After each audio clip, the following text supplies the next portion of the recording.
Good afternoon. Welcome to the media conference. In attendance, we have the Chief Executive, Secretary for Labor and Welfare, and Secretary for Food and Health. The Chief Executive will first speak, and please keep your mask on at all times. Members of the media, members of the public, over the past 2 days, the number of cases, new cases in Hong Kong exceeded 1,000 in Hong Kong per day. And apparently we saw a rebound in the COVID-19 pandemic. That is why this morning I convened an interdepartmental meeting together with the Food and Health Bureau. And we are now reporting the results of our discussion. Yesterday, we had 1,179 new cases, and 2 days ago we had 1,047 cases. So we have been seeing a rising trend. 2 hours later, we believe we will see more than 1,000 new cases as reported by the Center for Health Protection. Over the past week, we saw a rising number of positive cases, and we saw the emergence of clusters in restaurants as well as bars. And that is why last month, the CHP had started case tracing on all these cases with the goal of curbing the transmission chain as soon as possible so that we will not see major outbreaks in our society. As I have reported 3 days ago, I met with COVID-19 experts last week, and they told me that the Omicron variant is highly transmissible. With the rise in social activities, it is inevitable that more positive cases are found through testing. Many people now regularly take rapid antigen tests, even on a daily basis. Through frequent testing, a number of cases were identified. But as the experts mentioned, and we agree, that in this wave of the pandemic, we saw the number of symptomatic cases and the hospitalization rate. In the latest wave of the pandemic, one of our key goals was to safeguard Hong Kong's public health system so that our public hospitals will not be overburdened, and that could possibly lead to a collapse in the healthcare system. In terms of hospitalization, as of last night, 442 COVID-19 patients were staying in hospital. This morning, the Chief Executive, Dr. Koh of the Hospital Authority, came up with a definition for COVID-19 patients. If the first PCR positive result came in the last 28 days, they would be considered COVID-19 patients. For many of the patients who tested positive in the past 28 days, they could be admitted for other reasons, but the viral load of COVID was already very low in many cases. But from our definition, these individuals would be seen as COVID-19 patients.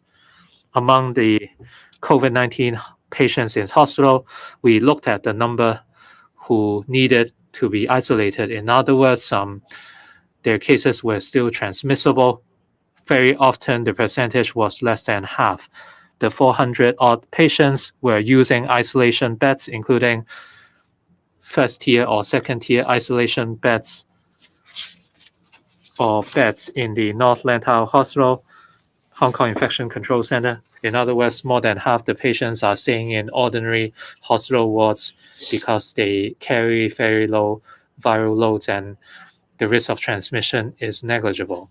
In terms of the patients in serious condition, that is serious in patients in critical or serious condition, they make up about 5% or 22 patients. Among the 22 patients, 3 had to be admitted to ICU.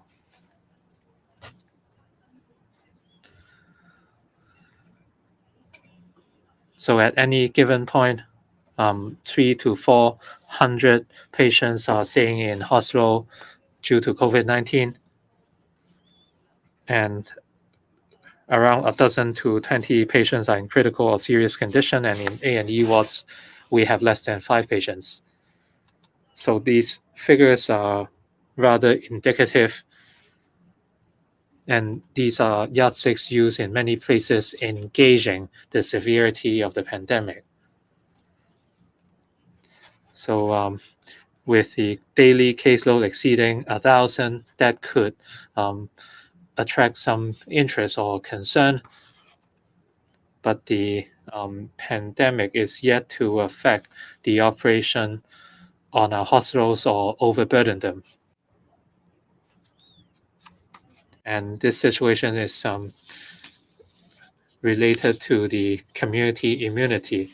With the fifth wave and the rising vaccination rates, members of the public many people have acquired antibodies through vaccination or by contracting COVID-19. So even if they contract COVID-19, the likelihood of severe complications remains low.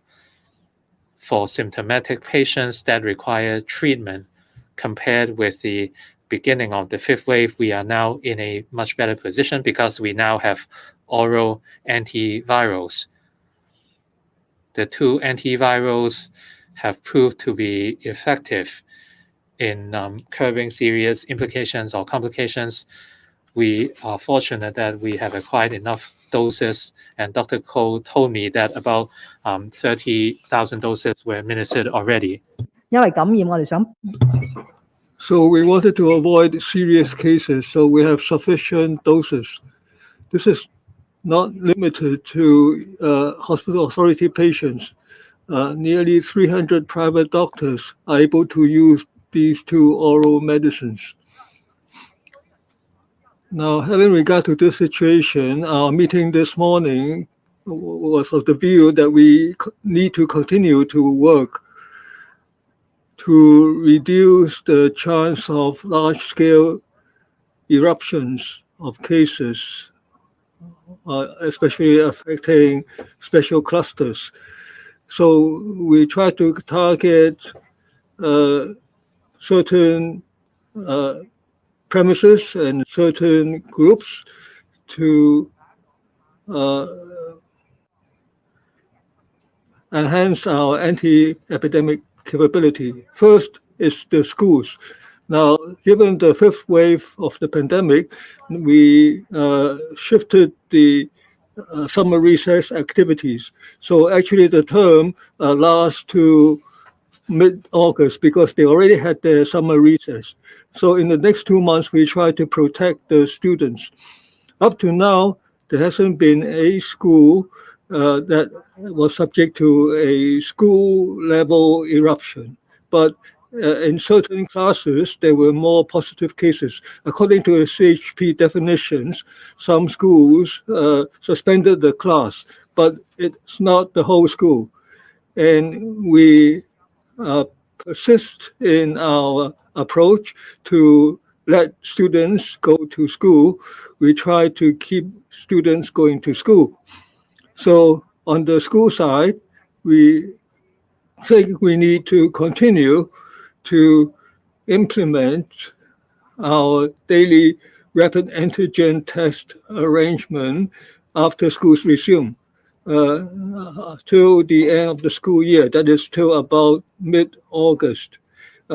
Staff and students returning to campus on a certain day have to undertake the RAT. And we call upon students if students have to go out for certain banquets, to meet their teachers and so on, the frequencies have to be reduced because people would take off their masks. So there was a recent cluster arising out of that. So I call upon schools to reduce such activities outside schools where masks are taken off. And then secondly, we focused on the residential homes, that is residential homes for the elderly and for the disabled. In the past couple of weeks, a few homes for the elderly, some staff were infected outside the homes, but they served the elderly, so some elderly were considered closely connected persons. And at some residential homes for the disabled, some of the inhabitants were infected. And some were allowed to go outside to work because they are not elderly.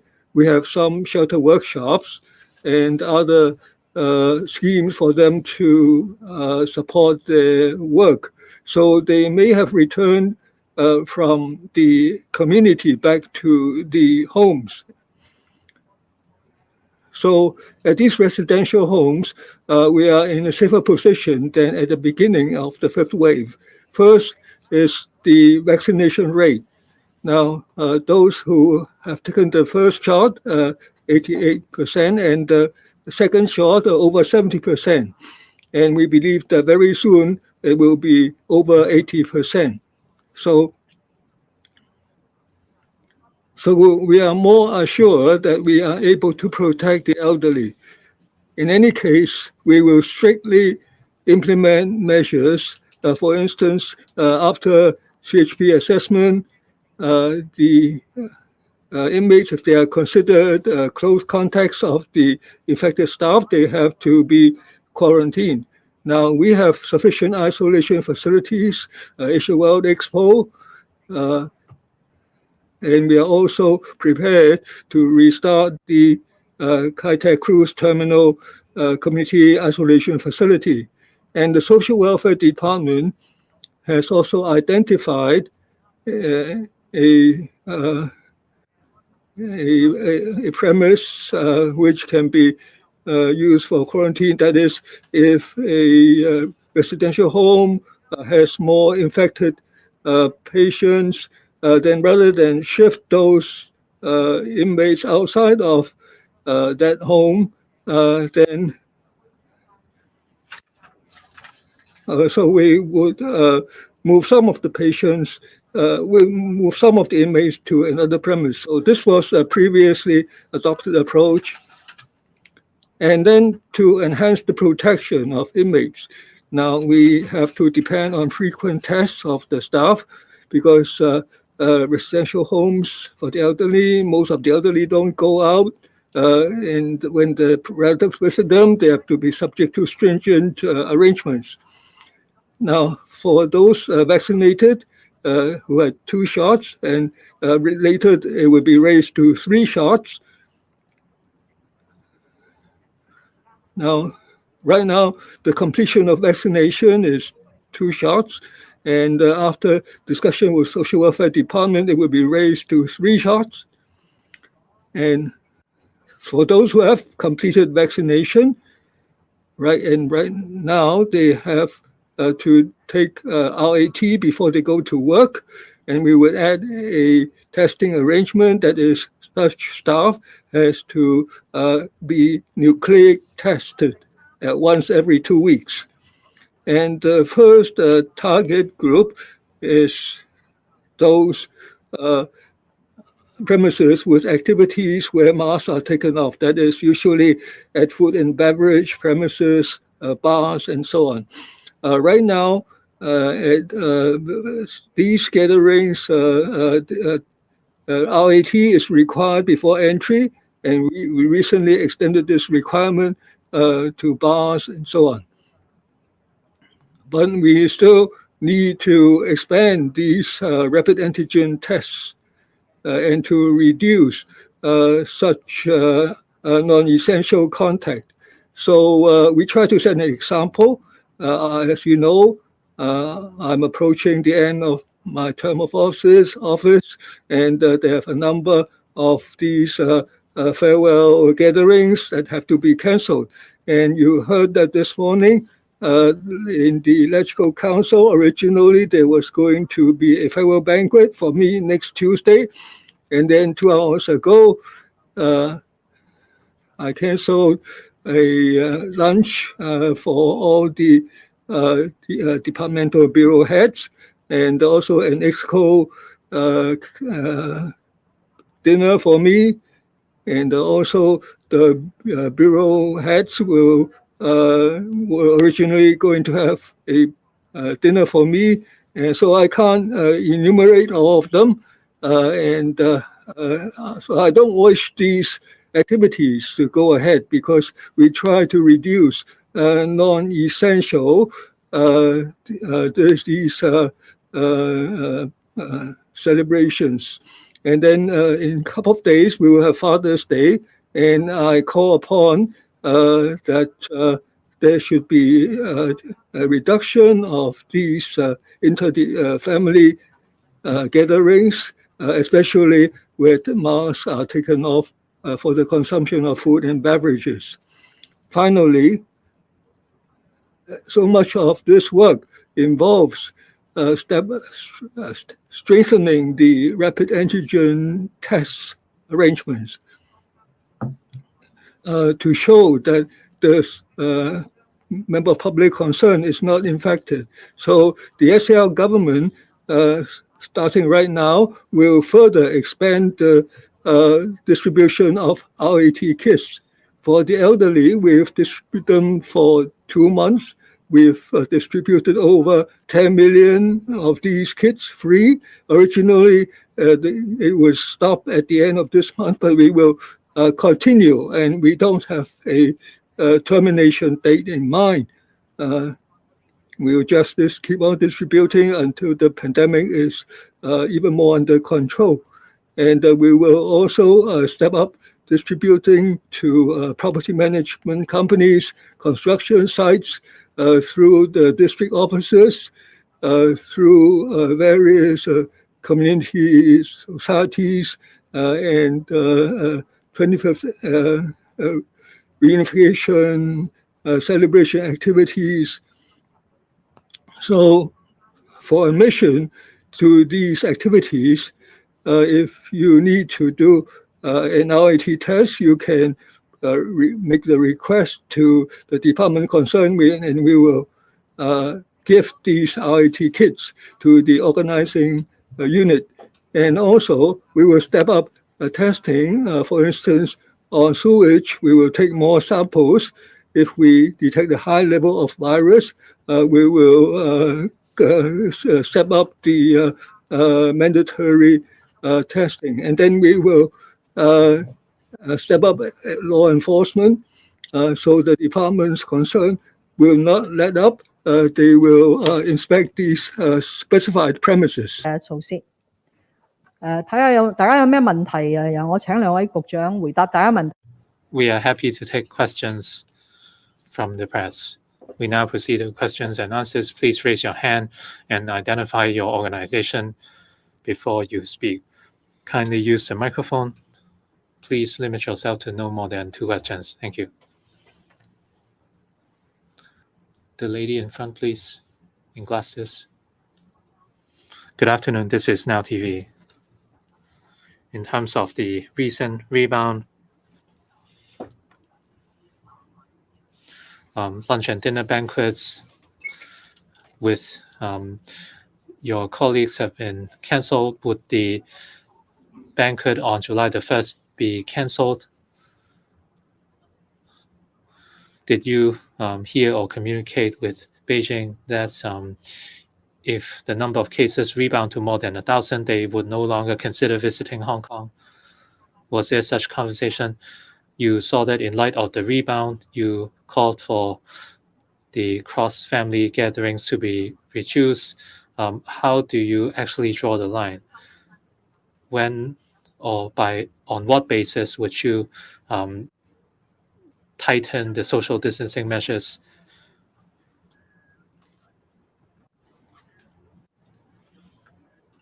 I would not comment on issues relating to officials visiting Hong Kong.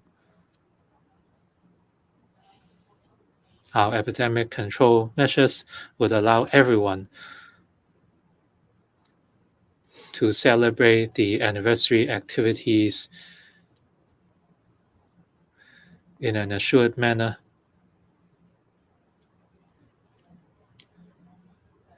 As the pandemic eased, there were a lot of preparations for anniversary celebration activities. Many organizations felt that the 25th anniversary is a key moment and it symbolizes a restart for Hong Kong. That is why they do not want to miss out on these celebrations. And I do agree with them. Having consolidated our anti-epidemic measures, we could allow these activities to go ahead. In the past 2 years, no banquet was held on July the 1st after the flag raising ceremonies. There were performances and speeches, but there were no banquets as far as I could remember. And that was due to epidemic control.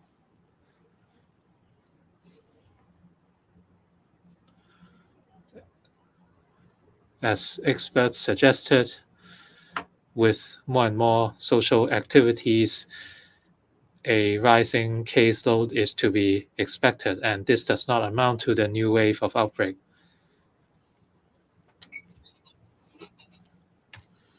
We saw a rising caseload and the emergence of 17 clusters. I believe only 4 remain.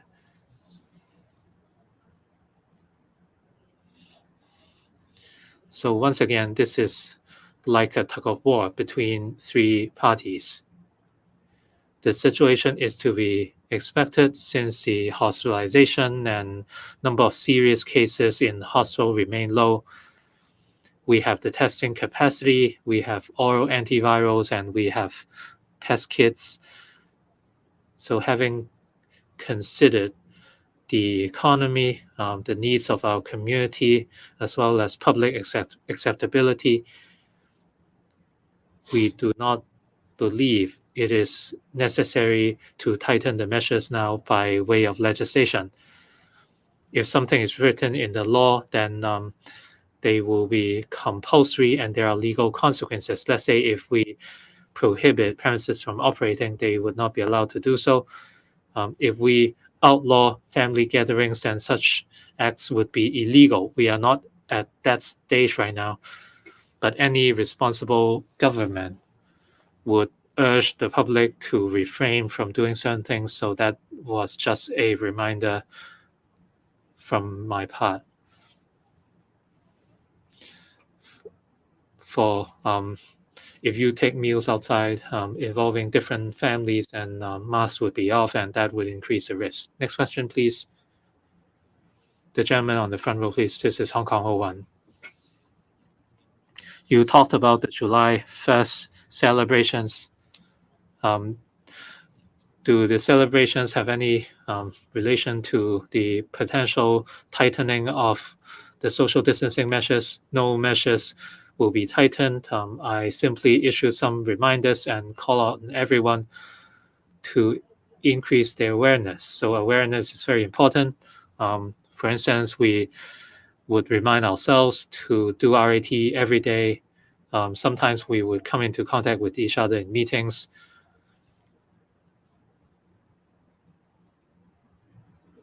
So you can have meals in a table of 6 or 8. Go ahead, but when you finish eating, please do put your mask back on.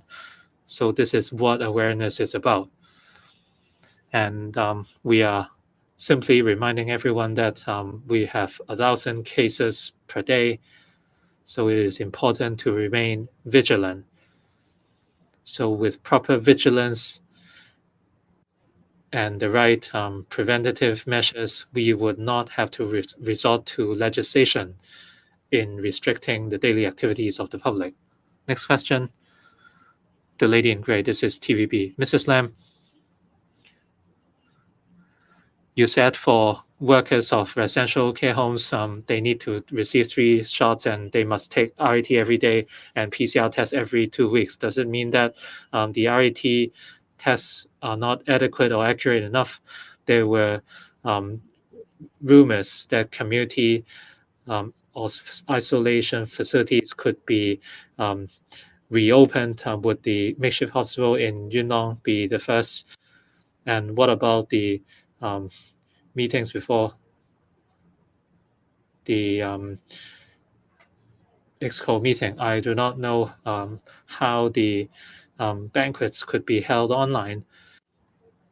I attended the final Q&A session at LegCo, and I also made my last speech at LegCo, so I did not quite have more to say with LegCo members, but the LegCo president, Ms. Andrew Leung, was generous, and he offered to treat me to a meal, but given the cost to reduce the number of banquets, we decided to cancel the meal. So that was what it was. For the community isolation facilities, we have a sufficient supply right now. So for facilities still in active use, we have Penny's Bay, and there are many phases at Penny's Bay, and the total capacity is 4,440 units.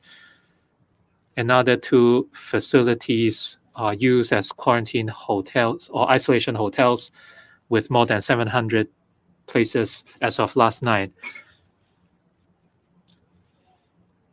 These 2 community isolation facilities could be invoked anytime, only had a utilization of 18%.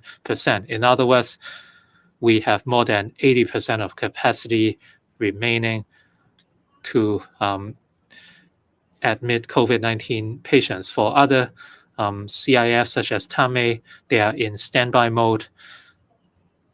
They could still be activated swiftly, and we have the Kai Tak cruise terminal as well. It is conveniently located with the right facilities in place.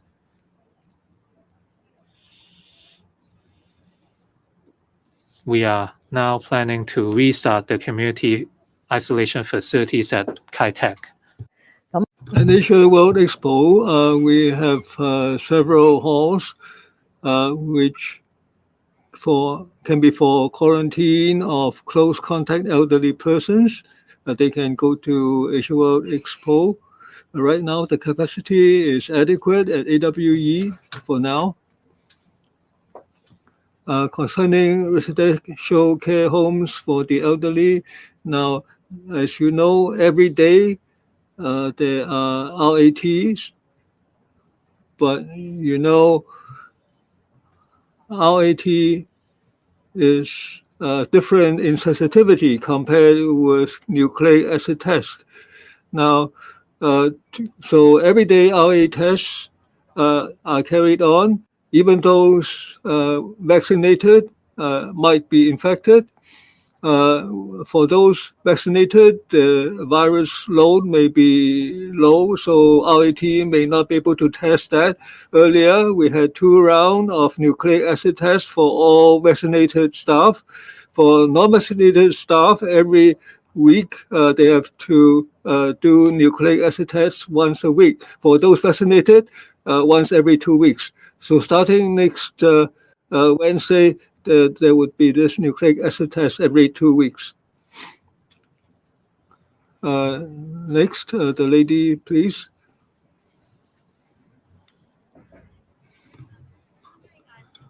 You any advice on how to handle the rising case numbers? Are they worried? And was this your decision to call this press conference or theirs?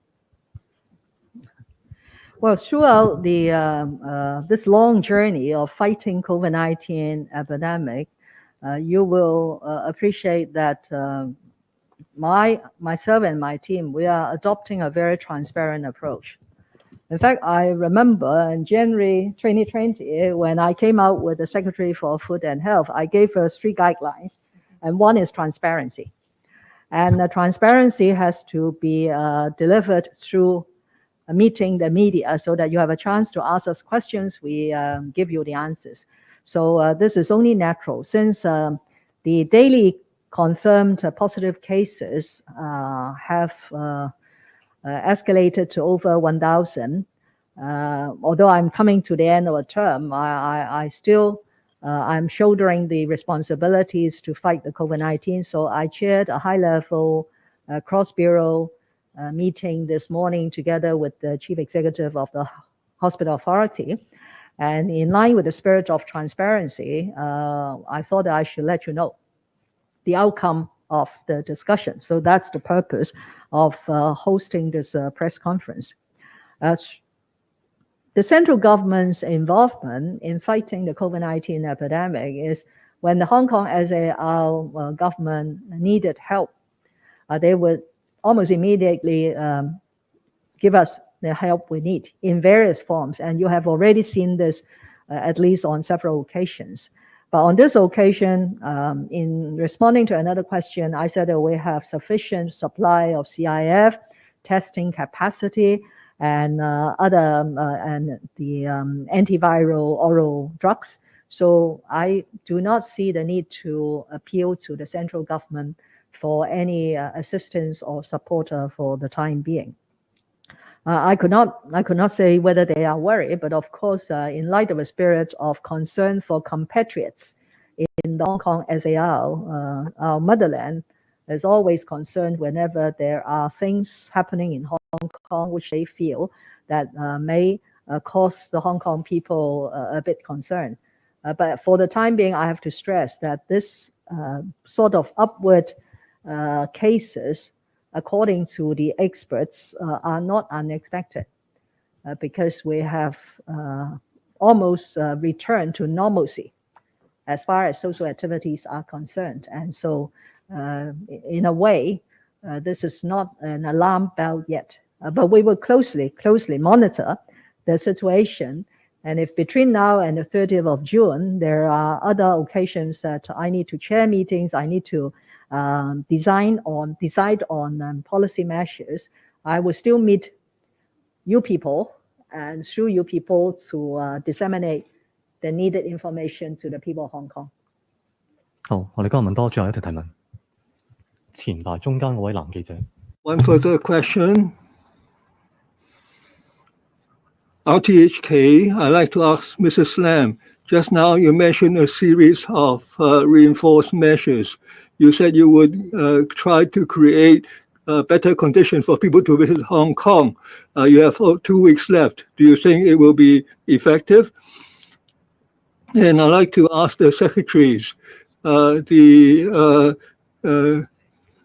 the facilities mentioned, where would those be?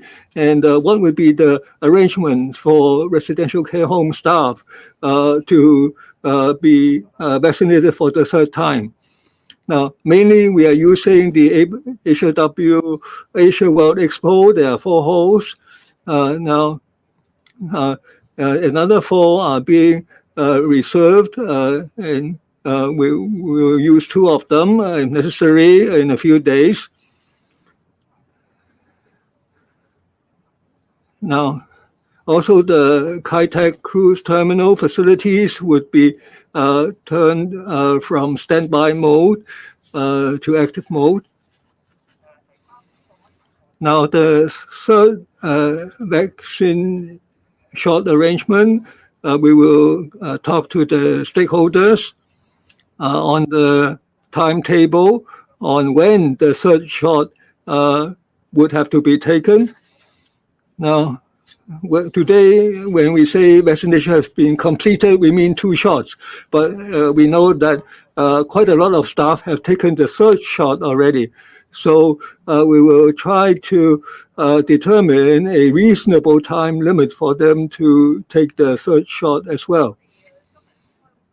Now, we called the meeting today mainly because for the past couple of days, the number of cases have been over 1,000. So we need to review the situation.